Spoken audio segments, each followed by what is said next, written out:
Alternativa es de nuestra gente, es de todos. Queda con ustedes Manuel Castaños Gutiérrez. Bienvenidos.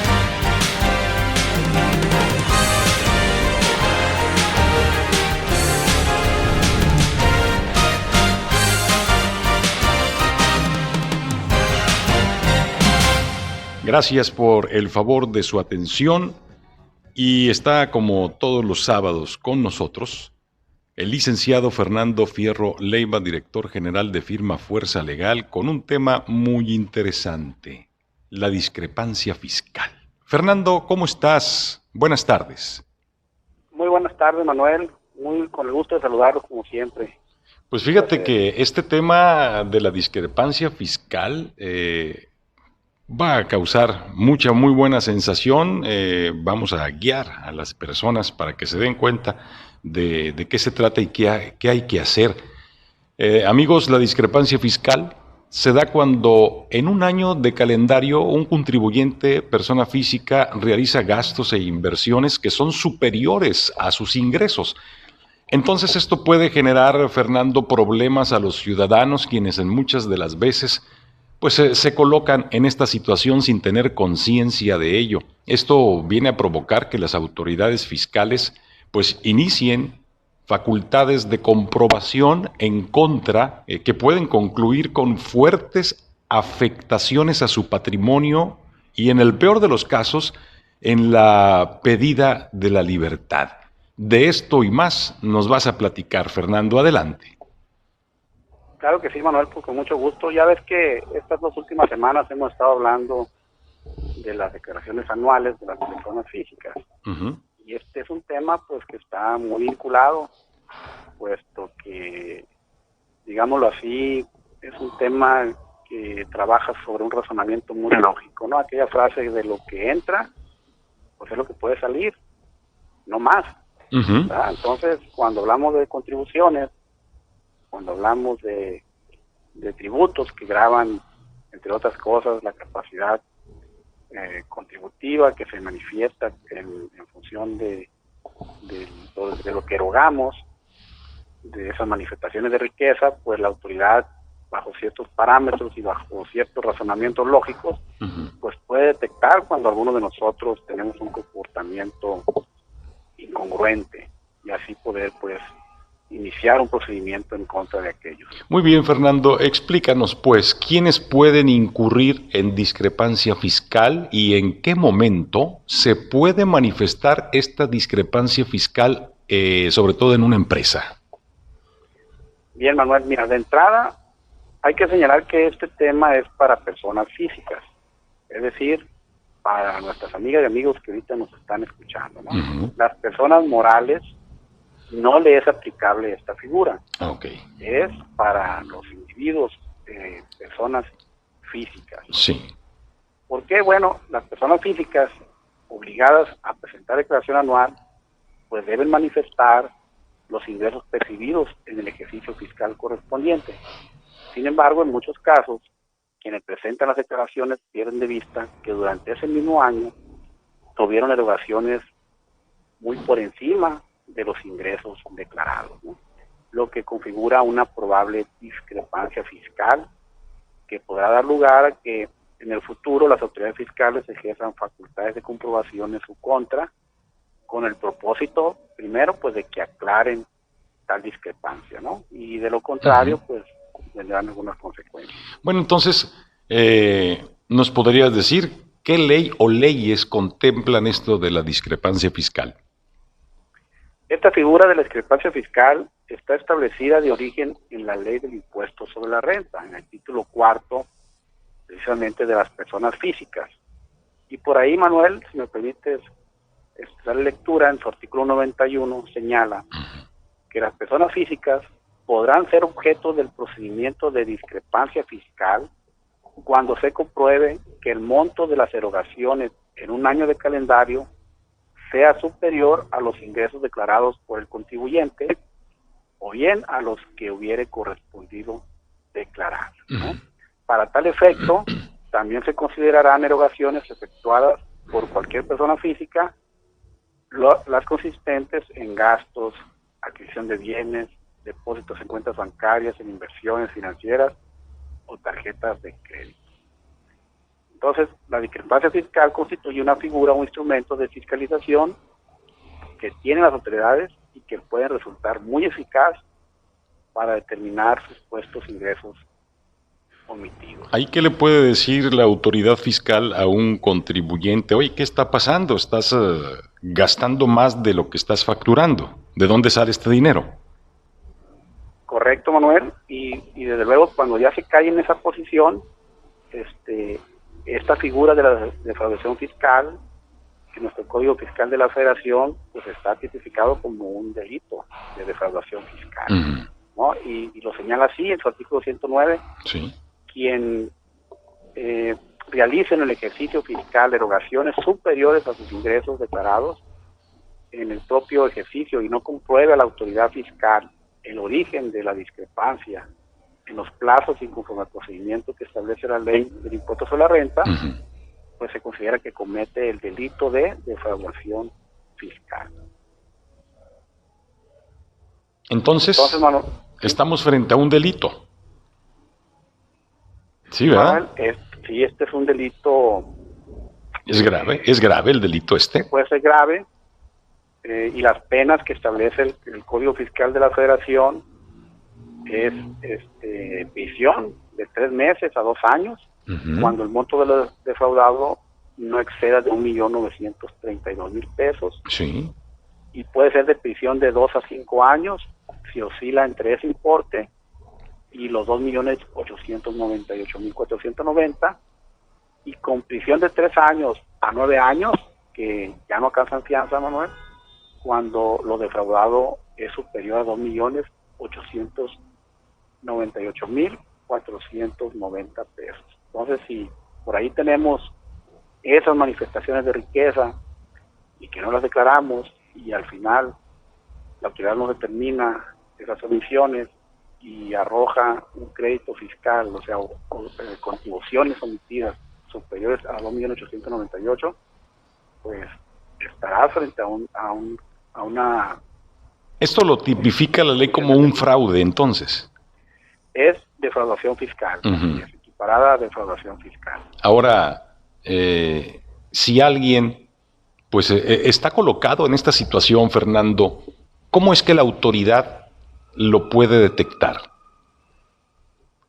Bien, Manuel, pues las autoridades fiscales se enteran de las manifestaciones de riqueza que se hacen en nuestro estado, la mayoría es en tiempo real, ¿no? Recordemos que la modernidad da para eso ahorita, la tecnología, la informática. Entonces, por lo que debemos de asumir que la autoridad ya tiene en su poder datos, información suficiente que les permite identificar a las personas físicas que probablemente han incurrido en una discrepancia fiscal. Es decir, estos actos de fiscalización no se ejercen de manera aleatoria. Ya cuando la autoridad te procura es porque ya tiene elementos muy sólidos para encontrarte en una situación de incumplimiento, ¿no? Okay. Entonces, y eso pues le da evidentemente mucha eficacia a esos actos. Así es.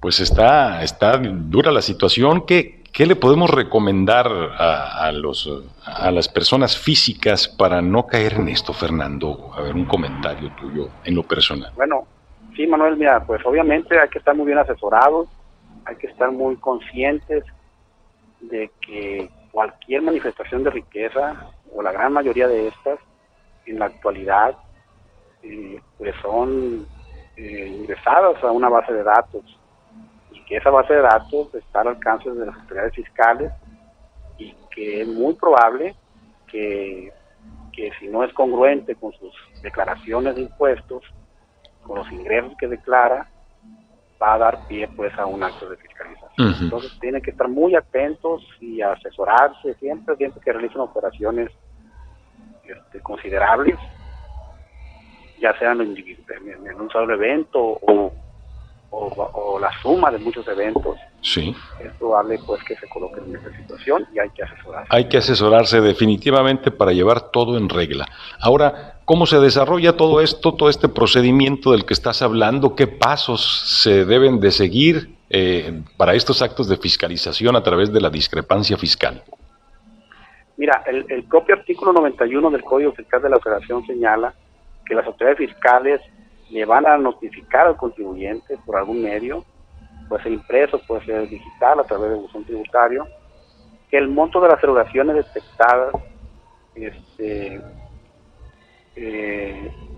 la información que utilizó para conocerlas, pues dan como resultado una posible discrepancia fiscal, ¿no? Entonces, eso se lo van a notificar a los contribuyentes. Ya notificado, el contribuyente cuenta con un plazo de 20 días hábiles para informar por escrito a las autoridades fiscales el origen o la fuente de procedencia de esos recursos, ¿no?, con los que efectuó esas erogaciones que la autoridad detectó, y deberá ofrecerlas, ¿no?, como un medio de prueba que estime pues sean idóneas para quitar el origen. Y bueno, en su caso las autoridades podrán hacer un segundo requerimiento de información. Si lo primero que tú le ofreces como prueba de descargo para acreditar el origen del recurso, y que estos pues no eran constituyentes de tributos, pues la autoridad puede hacer un segundo requerimiento de información, ¿no? Ya una vez que la autoridad tiene todos los elementos, pues obviamente los va a valorar, y si llega a acreditar que sí existe una discrepancia, pues esa diferencia se va a considerar un ingreso gravado y se formulará una liquidación respectiva, considerando como ingresos omitidos el monto de esa diferencia, ¿no?, entre lo que gastas y lo que declaras. Y te van a, por supuesto, determinar el impuesto correspondiente. Bueno, pues está muy claro. Con la ley no se juega, y pues hay que llevar las cosas como debe de ser para que no haya problemas. Manuel. El impuesto, Manuel, insisto, si los montos y la autoridad así lo considera, puede formular querella para un proceso penal. Sí, Manuel, mira, en materia fiscal existe, por ejemplo, y sobre todo, Manuel, esto de que nos debemos de cuidar, sobre todo con el ánimo de que nos regularicemos, ¿no?, de manera voluntaria. Sí, claro. Los contribuyentes, porque de esa manera se pueden evitar multas, se puede evitar pues ya la cárcel incluso. Entonces, tenemos que tener claro que existe en nuestra legislación una excluyente de la infracción, conocida como procedimiento espontáneo. Es decir, tú cumples con aquellos de lo que ha sido omiso, pero lo haces antes de que la autoridad te descubra formalmente, pues ante esa circunstancia será improcedente cometida, de la ley. Sí. Me corrijo yo voluntariamente antes de que la autoridad venga a molestarme.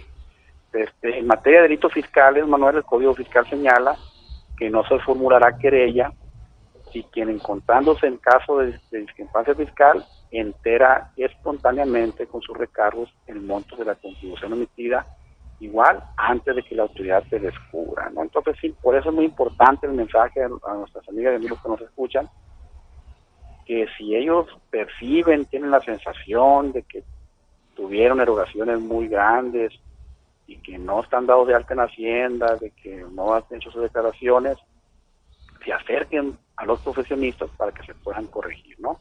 Ahora, si ya te descubrieron, si ya te revisaron y te determinaron omisiones, pues es importante que si enteras el monto defraudado, lo restituyes de manera inmediata a la autoridad en una sola exhibición, la pena pues se podrá atenuar hasta un 50%, ¿no? Es muy interesante todo esto que dices, Fernando, pero te preguntaba hace un momento, entonces, ¿de qué debemos cuidarnos? ¿Cuáles son esos indicadores, los más poderosos, los más importantes que alimentan pues a las autoridades de datos para determinar una discrepancia fiscal? Bien, Manuel, mira, primero, todo parte de lo que manifestamos en nuestra declaración anual, eso de la que hemos estado hablando estas últimas 2 semanas, porque en estas estaremos declarando bajo protesta de verdad los ingresos que percibimos en un ejercicio. y por supuesto constituyen el punto de partida para ser comparados con otras fuentes de información que tiene la autoridad, que entre ellas pues, obviamente las erogaciones que hicimos, y que les servirá para hacer una comparación y así determinar si existe congruencia o en su caso una discrepancia fiscal, ¿no? También, Manuel, es una referencia a la ausencia de presentación de una declaración anual. Es decir, aquel que está obligado a ello no lo hace. Sí. Y por supuesto también aquellos que ni siquiera están inscritos en el Registro Federal de Contribuyentes, o que estándolo, pues están bajo un estatus de inactivos. Entonces, para todos ellos, la ley considera que los equipara como si hubiesen presentado una declaración donde manifestaran cero ingreso, ¿no? Y hay salvedades, claro, ¿verdad? Aquellos que no están obligados a presentar declaraciones, pues también la autoridad tiene fuentes de información para determinar sus ingresos, como es en el caso de los asalariados, que la autoridad sabe cuánto ingreso perciben a través de los recibos de nómina que emiten sus patrones, ¿no? Entonces, ese es el primer dato que la autoridad tiene, tus ingresos declarados, manifestados, y bien, esa manifestación de ingresos se va a comparar con las manifestaciones de riqueza, esas erogaciones. De las erogaciones, sí. Que hagamos, ¿no? Porque yo, como decía mi abuelita, dice mi abuelita Manuel, hay tres cosas que no se pueden ocultar, ¿no? El amor, el dinero y el olor a guayaba. Entonces, cuando la gente tiene riqueza, tiene capacidad económica, la va a manifestar.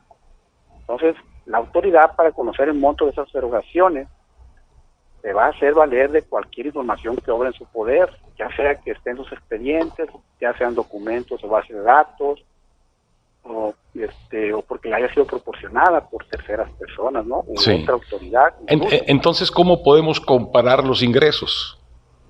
Bien, Manuel. Tú haces una declaración de ingresos en tu declaración anual y ahí pones en un rubro cuánto ingreso percibiste en el año. O no hiciste declaración y entonces la autoridad asume que tus ingresos son cero. Entonces, eso lo va a comparar la autoridad, por ejemplo, con tus depósitos en cuentas bancarias, ¿no? Existe esa frase célebre que ya no aplica, que, tengo mis cuentas no fiscales. Eso ya no existe. La autoridad tiene acceso a cualquier cuenta bancaria de inversión, de cualquier naturaleza, de cualquier, mientras esté dentro del sistema financiero, ella sabe cuáles son tus depósitos de cuentas bancarias, y eso los toma como un dato. ¿De dónde viene ese recurso? Bueno, es un ingreso que tuvo el contribuyente, así lo va a asumir, aclarando que cuando son depósitos que son traspasos entre las propias cuentas del contribuyente, pues obviamente no se va a considerar un ingreso. Cuando también son al cónyuge o a los ascendientes o descendientes en línea recta, en primer grado, no se consideran ingresos, ¿no? Y lo va a comparar también, Manuel, además de con los gastos, con los depósitos, con los gastos que tú hagas. Aquellas erogaciones para adquirir un servicio o un bien, y que obviamente se emite un comprobante que te vincule aquí con esa operación, ¿no? Adquieras, desde luego, la adquisición de bienes muebles e inmuebles, que todos ya pasan por la base de datos de las autoridades fiscales. Los pagos, Manuel, que hagas a las tarjetas de crédito, hay que tener mucho cuidado, porque mucho contribuyente alegremente compra, usa las tarjetas de crédito, las paga, ni siquiera están inscritos en el RFC, ni siquiera están dados de alta en Hacienda. También te pueden tener problemas entonces. Por supuesto, porque esas manifestaciones de riqueza, ahí están a la vista de la autoridad, y desde luego, pues, van a ser comparadas con ingresos que tú hayas declarado, los cuales son cero, y de inmediato, pues ahí se aplica por excelencia una discrepancia fiscal, ¿no? Okay. Para aquellos, por ejemplo, Manuel, que no están inscritos en el RFC, o estando no presentan sus declaraciones, la ley prevé que de inmediato esas manifestaciones de riqueza se declaren como ingresos, ¿ok? Y por supuesto ya podrán terminar el impuesto correspondiente. En lo automático presumen pues que son ingresos grabados.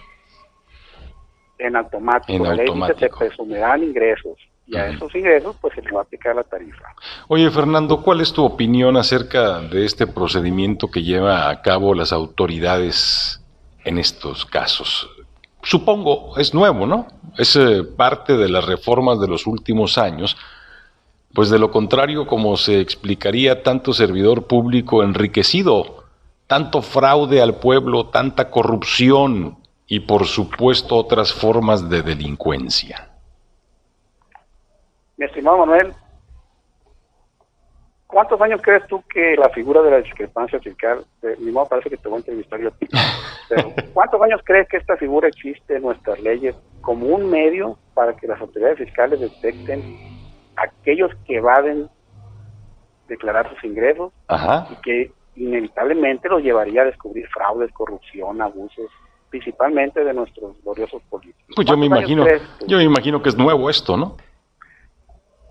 43 años, Manuel. Ah, caray.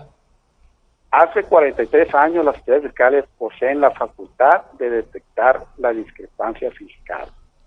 Y si antes no había tanta tecnología, había existido siempre el registro público de la propiedad, el registro vehicular, es decir, siempre hay, y obviamente la información bancaria. Entonces, esa posibilidad tiene 43 años, ¿no?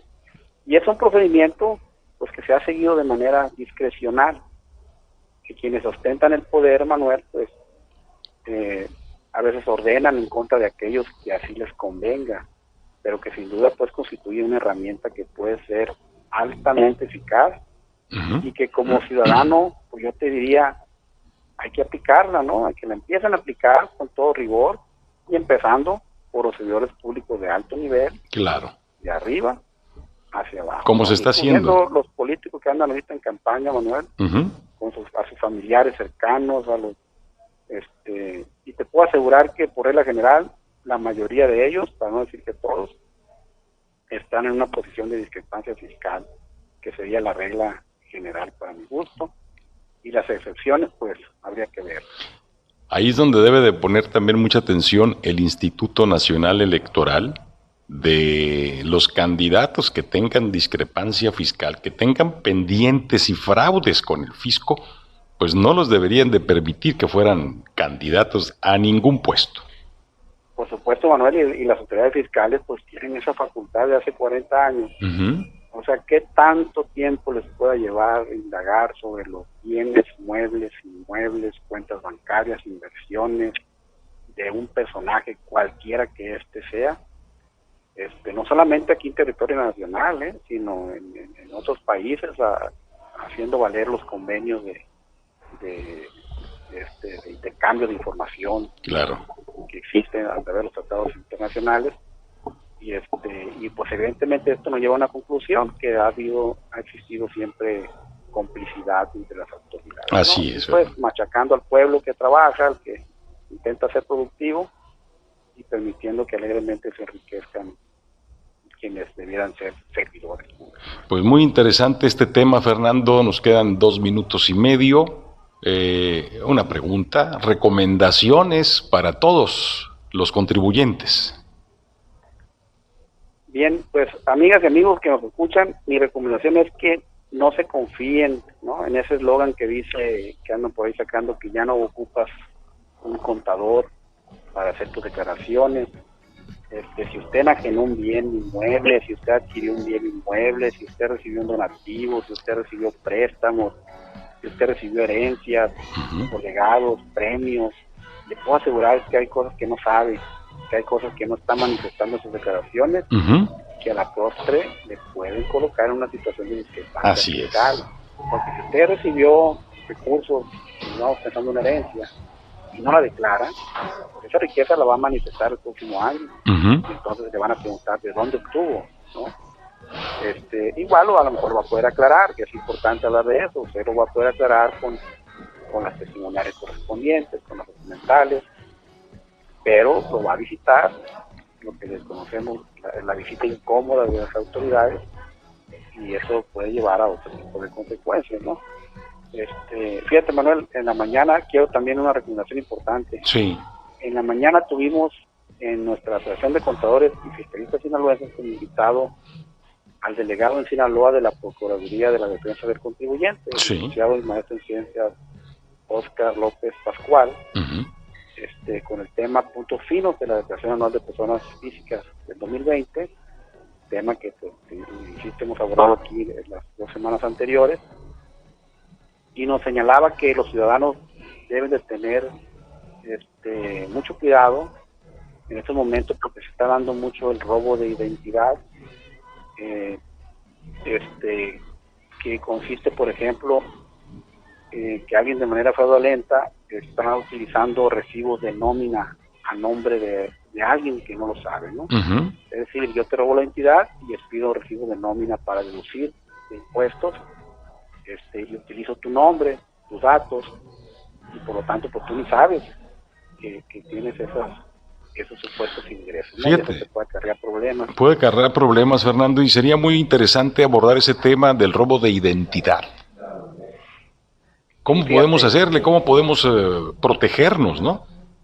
Pues cuando sucede, Manuel, en materia fiscal, por ejemplo, como en este caso, que tú te metes a tu declaración anual y aparece ahí que tienes un patrón que puso pagos y tú a ese patrón y lo conoces, precisamente el Prodecon está para atender ese tipo de asuntos. Ellos inician un procedimiento para efectos de aclarar esas situaciones, ¿no? De manera, te digo, hay casos, nos comentaba, de trabajadores que ganan 15,000 pesos mensuales y le aparecieron en unos meses que tuvieron ingresos de 800,000 pesos. Ah, caray. Bueno, para pues... que más te guste, Manuel, de aquí de los secretarías, de los servicios de salud aquí del estado de Sinaloa. Entonces, fíjate nomás. Hay mucho que pensar ahí. Así es. Fernando, quiero agradecerte de veras que nos hayas atendido este sábado. Un número telefónico de firma Fuerza Legal sería muy interesante para las personas que quieran poner en regla su situación contable. Bueno, pues ahí tienen asesores profesionales en firma Fuerza Legal. Sí, Manuel, 455-1282, 713-4448. Ahí nos pueden encontrar, y en mi celular, el 6671-8206-35, los atendemos con mucho gusto. Y si no, Manuel, pues acérquense a los profesionistas de la Contaduría Pública, principalmente a los que se encuentran colegiados, ¿no? Que en su mayoría son los que están a la vanguardia, los que se preparan, los que se actualizan, porque en todos lados, y en esta profesión no es la excepción, de repente hay pseudo profesionistas. Así es. Que no hacen bien las cosas, ¿no? Y luego nos aplican eso clásico de lo barato sale caro. Así es, Fernando, pues te agradecemos muchísimas tus atenciones extraordinarias sábado a sábado. Al contrario, es un placer, y aquí nos vemos el primero Dios el próximo.